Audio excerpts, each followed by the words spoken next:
herria pixkat alaituz, abitu geha plazan elkartu geha, plazatik abitu geha Txumitxa plazaino, eta gero Euskal Herri kaletik herria pixka girotzen etorri geha plaza, eta plazan 12 ekitalde egin deu. Eta ordu bat aldea bukatu deu gurasok eta ume guztik elkar dantzatuz. Eta gero arratsaldean gaztei tokatu zaie garaia.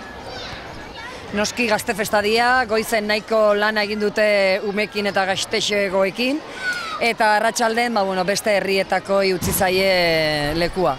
Eta nola ez, eskertu gazte asanbladai, aukera hori emateatik ez, zati ikusi zuez zenba gazte dauden dantzan, eta beraientzako herri dantza eta herriko plazan dantzaitea aukera bada.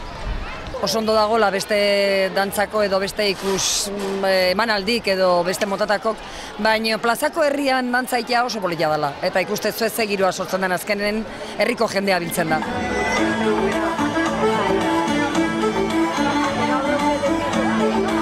Lazkautik, Ordizitik, Altsasutik, Ibarratik, Zaldibitik, eta uste dut horiek direla guztik.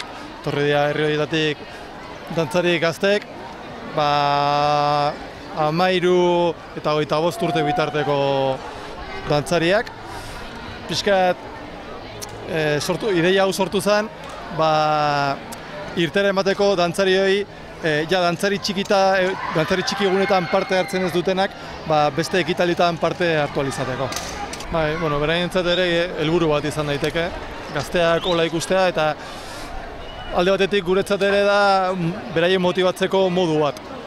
Bestela, adin batetik aurrera askotan ikasketa direla eta normalean dantza uste dute, eta da ikusteko adin batetik aurrera ere aukera dagoela dantzan jarraitzeko.